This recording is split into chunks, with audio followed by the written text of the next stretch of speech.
Selamat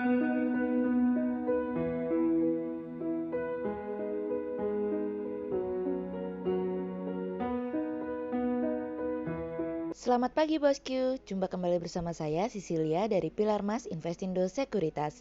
Touch your heart, touch your profit. Bosku, menjelang akhir tahun Presiden Joko Widodo meminta libur panjang akhir tahun dipotong. Belajar dari pengalaman sebelumnya, klaster baru COVID-19 sering muncul usai libur panjang seperti pasca Lebaran dan Hari Kemerdekaan Republik Indonesia. Kalau bosku sendiri setuju nggak ya dengan rencana pemotongan liburan ini? Nah, seperti biasa kita akan mulai saja nih market review kita hari ini, Selasa 24 November 2020 dengan episode Older. Maka dari itu jangan kemana-mana ya bosku, tetap di channel Pilar Mas Investindo Sekuritas. Touch your heart, touch your profit. Pionir sekuritas channel di Indonesia.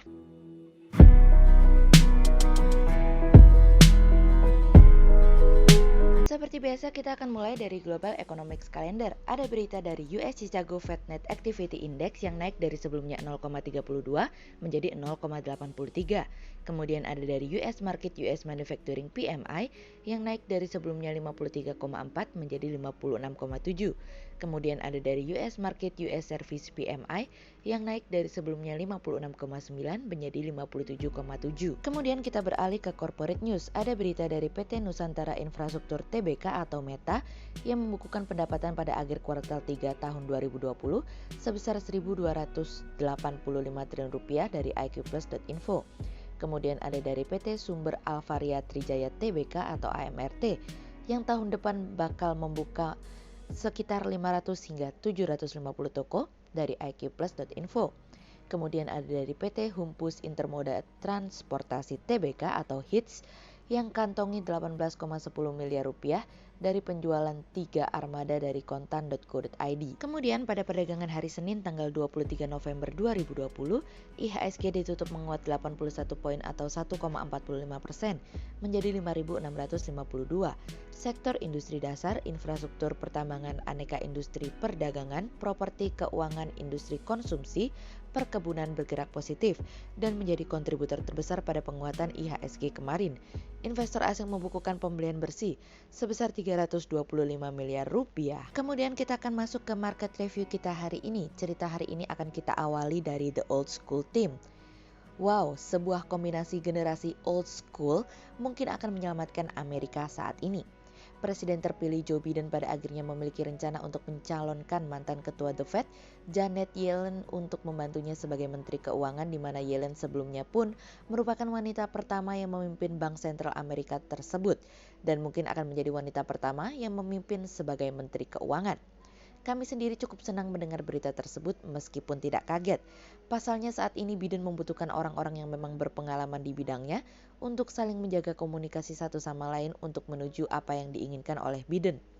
Posisi Yellen sebagai mantan ketua The Fed juga akan memberikan gambaran bahwa Yellen tahu benar posisi bank sentral yang dipimpin oleh Powell saat ini. Oleh sebab itu Yellen akan menjadi salah satu orang yang penuh dengan sumber daya. Di satu sisi dia paham betul bagaimana cara bank sentral bekerja, namun di sisi lain dia memiliki kuasa sebagai Menteri Keuangan.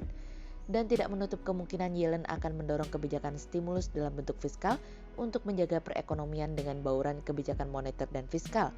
Apalagi mungkin Nancy merasa nyaman berkomunikasi dengan Yellen. Dan ingat, kekuatan Yellen datang dari bagaimana dirinya menangani perekonomian.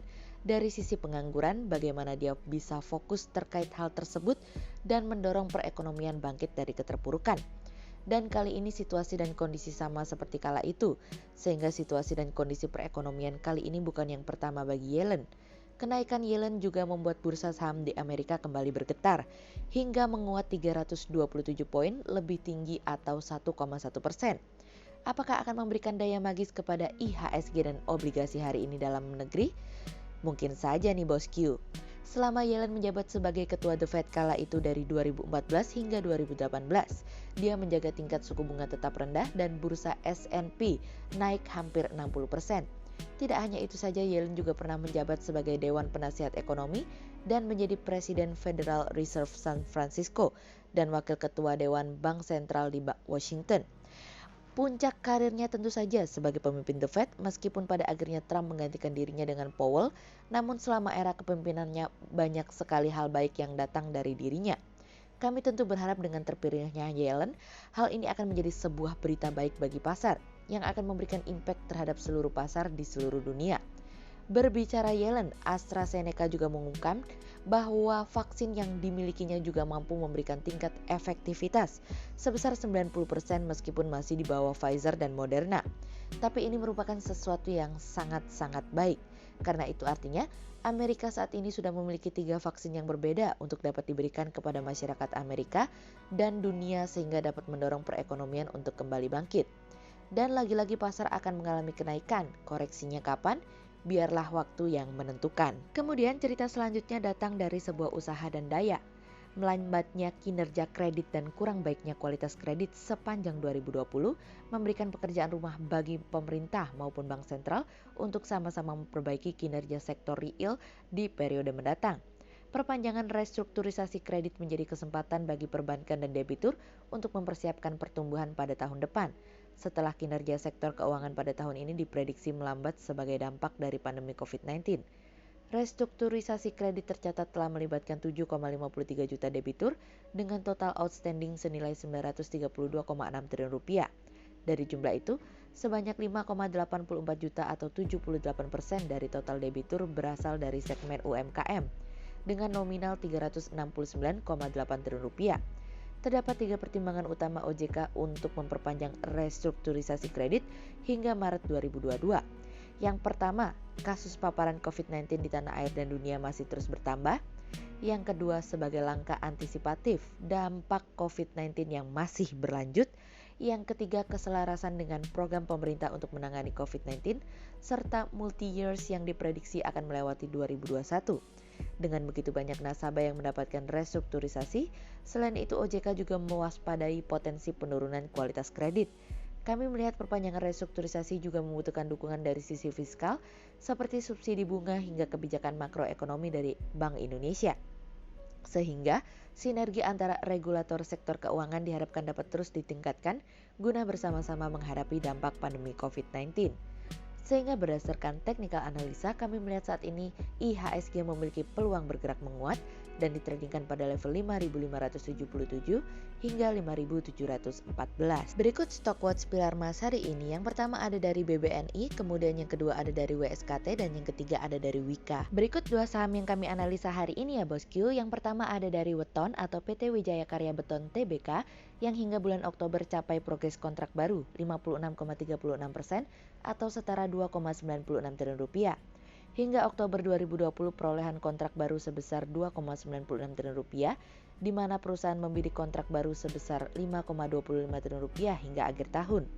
Berdasarkan sektor, perolehan kontrak baru Weton ini didominasi sektor infrastruktur sebesar 76,21%, disusul sektor energi 12,75%.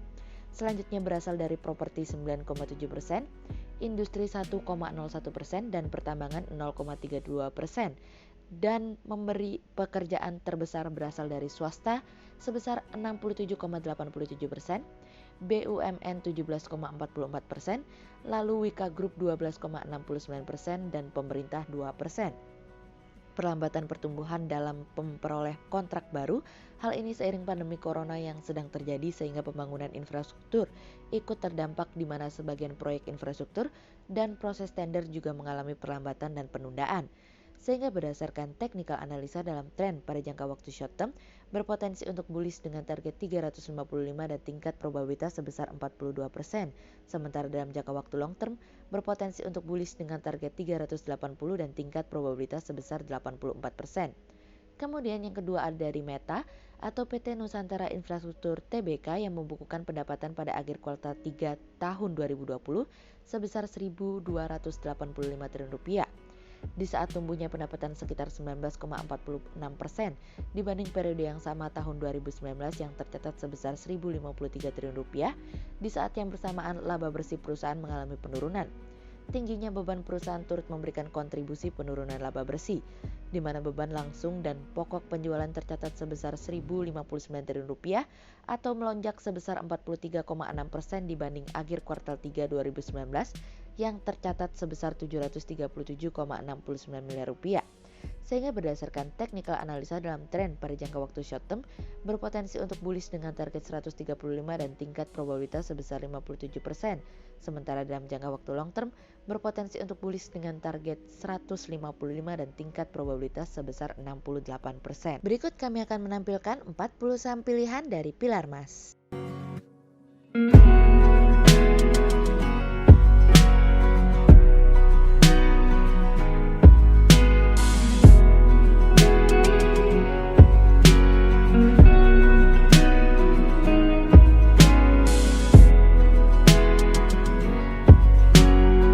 Untuk review market kita kali ini ya bosku. Untuk info lebih lengkapnya bosku bisa download PDF dengan klik link di bawah video ini, atau bisa juga langsung akses ke website kami di www.pilarmas-investindo.co.id.